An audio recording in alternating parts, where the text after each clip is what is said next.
ആദ്യം എന്താ പറയാ മുകളിലേക്ക് ചേട്ടാ ചിയേഴ്സ് പറയും. സുധി ചേട്ടാ ഞാൻ എത്തിയെന്ന് പറഞ്ഞു. സുധി ചേട്ടാ ചിയേഴ്സ് ഒന്ന്. രേണു സുധിയാണ് ഇന്നത്തെ വിഷയം.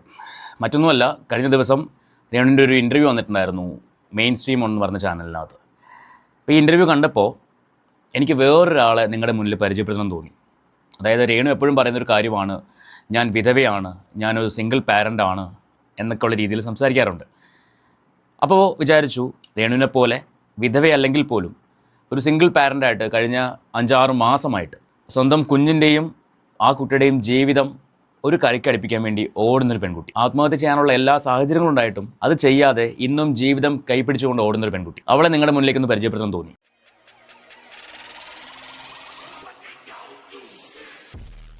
അഞ്ച് മാസം മുൻപ് ഞാൻ തന്നെ ഒരു വീഡിയോ ചെയ്തിട്ടുണ്ടായിരുന്നു ആ പെൺകുട്ടിയെക്കുറിച്ച്. നമുക്ക് അതിലേക്കൊക്കെ വരാം. ഞാൻ ഇങ്ങനൊരു വീഡിയോ ചെയ്യാണ്ടായ കാരണം രേണുവിൻ്റെ ഇൻ്റർവ്യൂവിൽ കുറച്ച് കാര്യങ്ങൾ കേട്ടു. അപ്പം ഞാൻ വിചാരിച്ചു, രേണു മാത്രമാണോ കേരളത്തിൽ വിധവ? വിധവ കാർഡ് ഉപയോഗിച്ച് സുധി എന്ന് പറയുന്ന ഒരു കലാകാരൻ്റെ പേര് ഉപയോഗിച്ച് രേണു സൊസൈറ്റിക്ക് കൊടുക്കുന്ന മെസ്സേജ് എന്താണ്? മദ്യപാനം, ഇപ്പോൾ പറയുന്നു കല്യാണം കഴിക്കാൻ പോകുന്നു, ലിവിങ് ടുഗദറാണ് താല്പര്യം, ഇങ്ങനെ പല പല കാര്യങ്ങളും രേണു പറഞ്ഞ് സൊസൈറ്റിക്ക് തെറ്റായ മെസ്സേജുകൾ കൊടുത്തുകൊണ്ടിരിക്കുന്നു. രേണുവിൻ്റെ ജീവിതത്തെക്കുറിച്ചൊന്നും നമുക്ക് സംസാരിക്കാൻ നമ്മൾ ആളല്ല, അത് അവരുടെ കാര്യമാണ്. പക്ഷേ രേണു ഇൻ്റർവ്യൂകളിൽ കൂടി സംസാരിക്കുന്ന കാര്യങ്ങൾ, അതാണ് നമ്മുടെ വിഷയം എന്ന് പറയുന്നത്. നമുക്ക് എന്തായാലും ഓരോരോ ക്ലിപ്പായിട്ട് കണ്ടിട്ട് ഞാൻ ആ പെൺകുട്ടിയിലേക്ക് വരാം.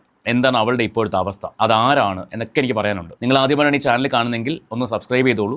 അതോടൊപ്പം തന്നെ ആ ബെല്ലൈക്കൺ ഓൾ ഓപ്ഷൻ എനേബിൾ ചെയ്ത് വെച്ച് ആ ഹൈപ്പൊക്കെ ഒന്ന് കൊടുക്കുകയാണെങ്കിൽ ഈ പെൺകുട്ടിയെക്കുറിച്ചും അതിൻ്റെ മകനെക്കുറിച്ചും കുറച്ചധികം ആൾക്കാരെങ്കിലും അറിയും. ശരിക്കും നമ്മളൊക്കെ ബഹുമാനിക്കേണ്ട ഒരു വ്യക്തിയാണ് പെൺകുട്ടി. എനിക്ക് ആ കുട്ടിയുടെ ഒരുപാട് ബഹുമാനമുണ്ട്. കാരണം ഹസ്ബൻഡ് ഇല്ലാതെ 10 മാസം പ്രായമുള്ള കുഞ്ഞിനെയും കൊണ്ട് ആ കുഞ്ഞിനെ അവൾ നെഞ്ചോട് ചേർത്ത് പിടിച്ച് വളർത്തുന്നുണ്ട്. നമുക്ക് അതിലേക്കൊക്കെ വരാം. നമുക്ക് ആദ്യം രേണുവിൻ്റെ മദ്യപാനം, രേണു മദ്യപിച്ചൊക്കെ ഡെമോൺസ്ട്രേറ്റ് ചെയ്യുന്നുണ്ട്. നമുക്ക് അതൊക്കെ ഒന്ന് കാണാം, നോക്കാം. ആദ്യം എന്താ പറയാ മുകളിലേക്ക് ചേട്ടാ ചിയേഴ്സ് പറയും. സുധി ചേട്ടാ ഞാൻ എത്തിയെന്ന് പറഞ്ഞു. സുധി ചേട്ടാ ചിയേഴ്സ് ഒന്ന്. ചിയേഴ്സ്. നമ്മൾ ആദ്യം ഐസ് ക്യൂബ് ഇട്ട് സോഡ ഒഴിച്ച് ഒറ്റയ്ക്ക് ഏതായാലും മദ്യപിക്കത്തില്ലോ. ചിയേഴ്സ്. അടിപൊളി. ടച്ചിങ്സ് ഒന്നും ഇല്ലടേ. മുൻപ് രേണു സുധിച്ചേട്ടൻ്റെ പേര് പറയുമ്പോൾ ഭയങ്കര സങ്കടമാണ് കാണിച്ചിരുന്നത്.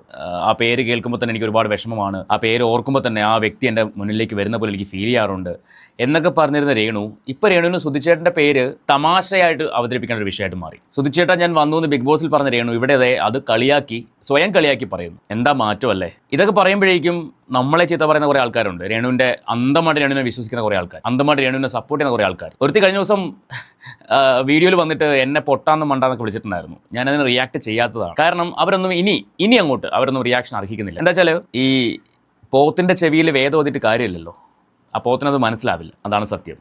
അപ്പോൾ ഇനി നമുക്ക് പ്രത്യേകിച്ച് അവരോടൊന്നും പറയാനില്ല.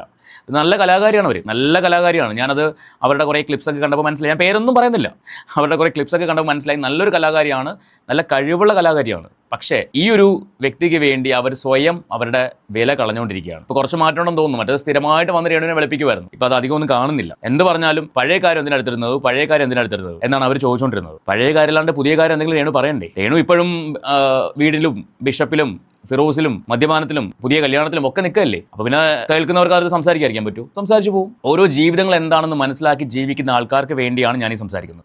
അവർ മനസ്സിലാക്കാൻ വേണ്ടി സംസാരിക്കുകയാണ്. അല്ലാണ്ട് അന്ധമായിട്ട് രേണുവിനെ വിശ്വസിച്ച് രേണുവാണ് ഝാൻസി റാണി എന്ന് പറഞ്ഞ് നടക്കുന്ന ആൾക്കാർക്കുള്ള വീഡിയോ അല്ലത്. അടുത്ത വീഡിയോയിലേക്ക് പോകും. ഞാൻ വല്ലപ്പോഴും കഴിക്കുന്നുണ്ടെങ്കിൽ ഇഷ്ടമുള്ളത് മാജിക് മൊമെന്റ് ആണ് എന്ന് ഞാൻ എവിടെയും പറയും. അതിന് ഞാൻ സ്ഥിരം മദ്യപാനിയാണെന്നല്ല പറയുന്നത്. ആ കമന്റ് ഇടുന്നവർക്ക് എന്ത് വിടാൻ, അതൊന്നും എന്നെ ബാധിക്കുന്ന കേസല്ല. കാരണം എന്നെ അറിയാവുന്നവർക്ക് അറിയാം എന്താണ് ഞാൻ. ചേച്ചി, ഞാനിപ്പോ ചേച്ചിക്ക് ഒരു സ്ക്രിപ്റ്റ് തരികയാണെങ്കിൽ, ഇപ്പൊ പലരും നമ്മുടെ ഇറങ്ങുന്ന റൂമേഴ്സ് അല്ലെങ്കിൽ കുറെ കമന്റ്സിൽ കാണുന്ന കാര്യമാണ് ചേച്ചി മദ്യപാനിയാണെന്ന് ഓൾറെഡി പറയുന്നുണ്ടല്ലോ. എപ്പോഴും രേണു ചെയ്യുന്നൊരു കാര്യം, മീഡിയയുടെ മുന്നിൽ വന്നിരുന്നിട്ട് ഇന്റർവ്യൂ കൊടുക്കുമ്പോൾ ഈ നെഗറ്റീവായിട്ട് വരുന്ന ചോദ്യങ്ങൾ, തനിക്ക് നേരെ വരുന്ന നെഗറ്റീവായിട്ട് വരുന്ന ചോദ്യങ്ങൾ ഒഴിവാക്കി വിടുകയല്ല ചെയ്യുന്നത്. അതിന് നെഗറ്റീവായിട്ട് തന്നെ ഉത്തരം കൊടുത്തിട്ട് നെഗറ്റീവായിട്ട് പബ്ലിക്കിലേക്ക് മെസ്സേജ് പാസ് ചെയ്യുക. രേണുവിനറിയാം ഇതെടുത്ത് വെച്ച് ട്രോളന്മാരായാലും റിയാക്ഷൻ വീഡിയോ ചെയ്യുന്ന ആൾക്കാരായാലും എടുത്ത് വെച്ച് സംസാരിക്കും. സോ അങ്ങനെ ലൈംലൈറ്റ് നിൽക്കാം എന്ന് രേണുവിനറിയാം. അതുകൊണ്ട് തന്നെ രേണു വീണ്ടും നെഗറ്റീവുകൾ ഇട്ട് കൊടുക്കുകയാണ്. എന്തുകൊണ്ടാണ്? നമ്മുടെ സൊസൈറ്റി എപ്പോഴും നെഗറ്റീവ് കേൾക്കാൻ ആഗ്രഹിക്കുന്ന ഒരു വിഭാഗം ആൾക്കാരുണ്ട്. അവർക്ക് വേണ്ടിയാണ് രേണു എന്ത് ചെയ്യുന്നത്? സ്വയം ഒരു ഇരയായി മാറിക്കൊണ്ടിരിക്കുന്നത്. അതിനെ ഇരയാക്കുന്നത് ഈ പറയുന്ന മീഡിയകൾ തന്നെയാണ്. ഈ ഇൻ്റർവ്യൂവിനകത്ത് രേണു പറയുന്നുണ്ട്, മീഡിയക്കാർ ഞാനൊന്നും പറയില്ല, കാരണം അവരാണല്ലോ നമ്മുടെ വാർത്ത പുറത്തേക്ക് വിടുന്നത്. എങ്ങനെയാണ് മീഡിയക്കാർ ഇത് അറിയുന്നത് രേണു അറിയിക്കാതെ. രേണു എയർപോർട്ടിൽ പോകുമ്പോഴും, ഞാൻ എൻ്റെ കഴിഞ്ഞ വീഡിയോയിലും പറഞ്ഞിട്ടുണ്ടായിരുന്നു, രേണു എയർപോർട്ടിൽ പോകുമ്പോഴും, രേണു ഏതെങ്കിലും പ്രോഗ്രാമിന് പോകുമ്പോഴും, രേണു ഏതെങ്കിലും എന്താ പറയുക ഷൂട്ടിന് പോകുമ്പോഴൊക്കെ ഈ മീഡിയക്കാർ എങ്ങനെ ഇത് അറിയുന്നത്? പുറകേ നടക്കുകയാണല്ലോ. അതെങ്ങനെ അറിയുന്നത്? രേണു പറയാതെ അറിയില്ലല്ലോ. അവർ വന്ന് ചോദിക്കുന്ന നെഗറ്റീവായിട്ടുള്ള ചോദ്യങ്ങൾ. കഴിഞ്ഞ ദിവസം ഒരു മീഡിയക്കാരൻ എയർപോർട്ടിൽ വെച്ചിട്ട് രേണു ഫ്ലൈറ്റിൽ കയറി കഴിഞ്ഞാൽ ഫ്ലൈറ്റിലെ ബാത്റൂം യൂസ് ചെയ്യുമോ? അതിന് രേണു കൊടുത്ത മറുപടി, ഞാൻ യൂസ് ചെയ്യില്ല, ഞാൻ ഫ്ലൈറ്റിലെ ബാത്റൂം എനിക്ക് പറ്റത്തില്ല, പബ്ലിക് ടോയ്ലറ്റ് എനിക്ക് പറ്റത്തില്ല. ബിഗ് ബോസിൽ പോയപ്പോൾ രേണു വീട്ടിലെ ടോയ്ലറ്റും കൂടെ കൊണ്ടാണ് പോയത്. അപ്പോൾ അതൊക്കെ ഒരുതരം നെഗറ്റീവ് പബ്ലിസിറ്റിക്ക് വേണ്ടി ഇട്ട് കൊടുക്കുന്നതാണെന്ന് കേൾക്കുന്ന ഏതൊരാൾക്കും മനസ്സിലാവും. അങ്ങനെ ഈ പറയുന്ന നാണം കെട്ട് റീച്ച് ഉണ്ടാക്കിയിട്ട് എന്ത് ഫലമാണുള്ളത്? ഇതൊക്കെ പറയുമ്പോഴാണ് പലർക്കും അങ്ങോട്ട് അക്സെപ്റ്റ് ചെയ്യാൻ പറ്റാത്തത്, പലർക്കും അങ്ങോട്ട് പൊള്ളുന്നത്. നീ റീച്ചിന് വേണ്ടി, നീ പിന്നെ റീച്ചിന് വേണ്ടിയല്ലേ, നീ രേണുവിനെ വിറ്റല്ലേ ജീവിക്കുന്നത്? രേണു വന്ന് പറയുന്ന കാര്യങ്ങളാണ് നമ്മൾ കുറിച്ച് സംസാരിക്കുന്നത്. രേണുവിൻ്റെ വീട്ടിൽ പോയിട്ട് രേണു ഇങ്ങനെ പറയണം, രേണു അങ്ങനെ പറയണം എന്ന് മറ്റുള്ള മീഡിയക്കാർ പറയുന്ന പോലെ നമ്മൾ പോയി പറയാറില്ല. രേണു പുറത്ത് വന്ന് പറയുന്ന കാര്യങ്ങൾ വെച്ചിട്ട് രേണു സൊസൈറ്റി കൊടുക്കുന്ന റോങ് മെസ്സേജിന് അഗെയിൻസ്റ്റ് ആണ് നമ്മൾ സംസാരിക്കുന്നത്. ബാക്കി അടിക്കാണ്. അങ്ങനെയാണെങ്കിൽ പറയും ഇതെല്ലാം ഇട്ടല്ലോ.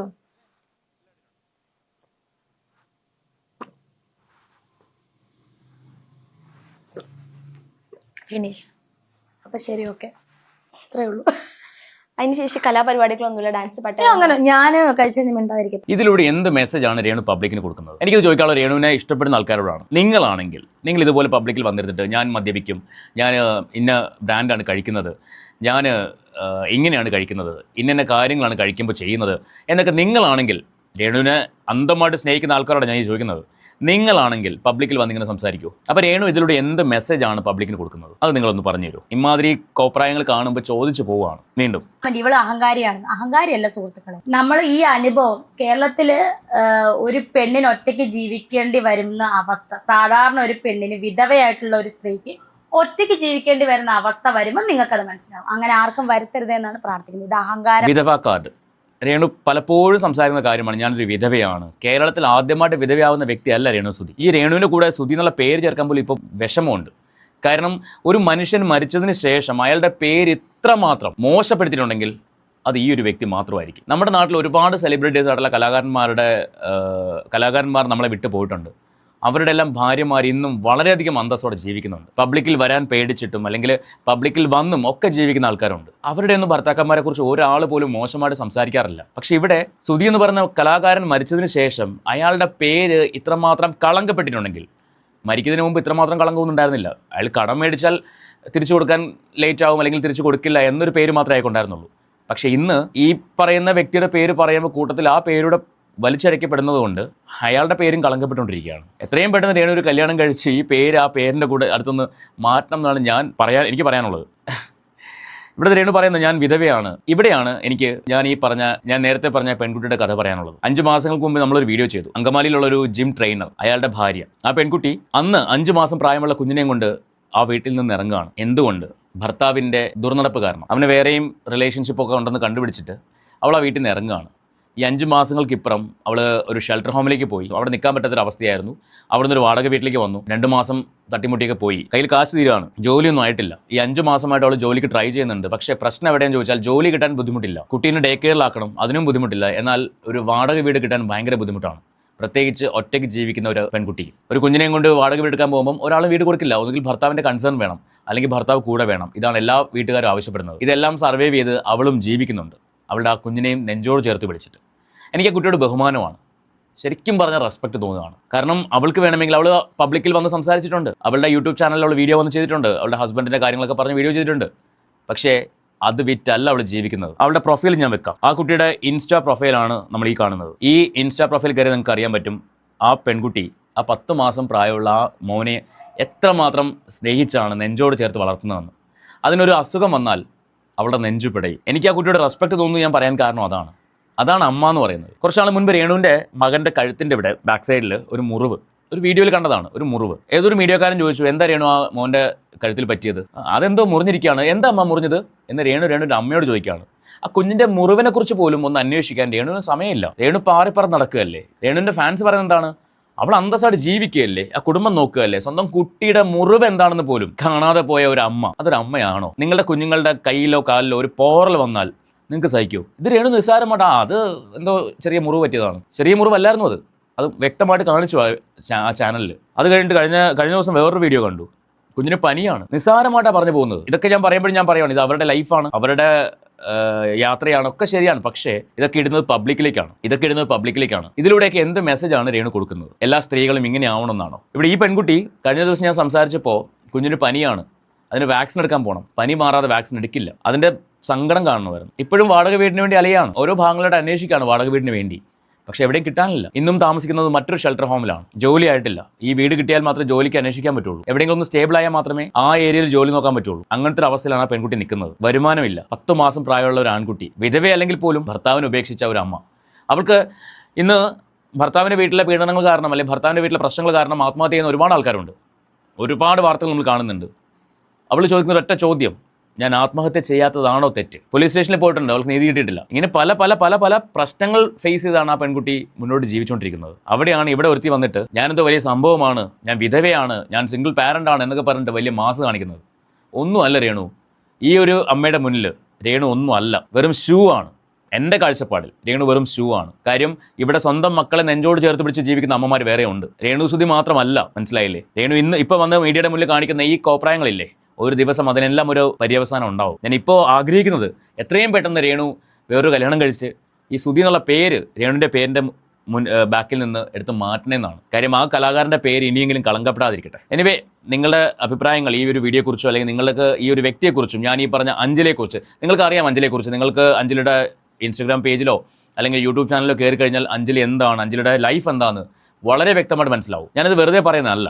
കാര്യം ഒരു പെൺകുട്ടി സർവൈവ് ചെയ്യാൻ വേണ്ടി കഷ്ടപ്പെടുകയാണ്. പക്ഷേ ഇന്നും അവൾ ആരുടെയും സഹായം സ്വീകരിക്കാൻ പോയിട്ടില്ല. അതാണ് അവളുടെ അന്തസ് എന്ന് പറയുന്നത്. ഒരാളോട് പോലും, ഫോർ എക്സാമ്പിൾ ഇപ്പോൾ എന്നോട് പോലും, ഞാൻ പോലും എന്തെങ്കിലും ഹെൽപ്പ് വേണമെന്ന് ചോദിക്കാൻ അവൾ ഇല്ലെന്ന് വേണ്ടെന്നേ പറയത്തുള്ളൂ. ഇങ്ങോട്ട് ചോദിച്ചിട്ടില്ല. ഇത്രയൊക്കെ കഷ്ടപ്പാടും ബുദ്ധിമുട്ടിലൂടെ കടന്നു പോകുമ്പോഴും അവിടെയാണ് എനിക്ക് അവളോട് റെസ്പെക്ട് എന്ന് പറയുന്നത്. ഒരു രൂപ പോലും ആ ഷെൽട്ടർ ഹോമിൽ നിൽക്കുന്നതല്ലാതെ ഒരു രൂപ പോലും ഒരാളിൽ നിന്നും അനാവശ്യമായിട്ട് അവൾ മേടിക്കാറില്ല, മേടിച്ചിട്ടില്ല. അതാണ് അവളുടെ ക്വാളിറ്റി.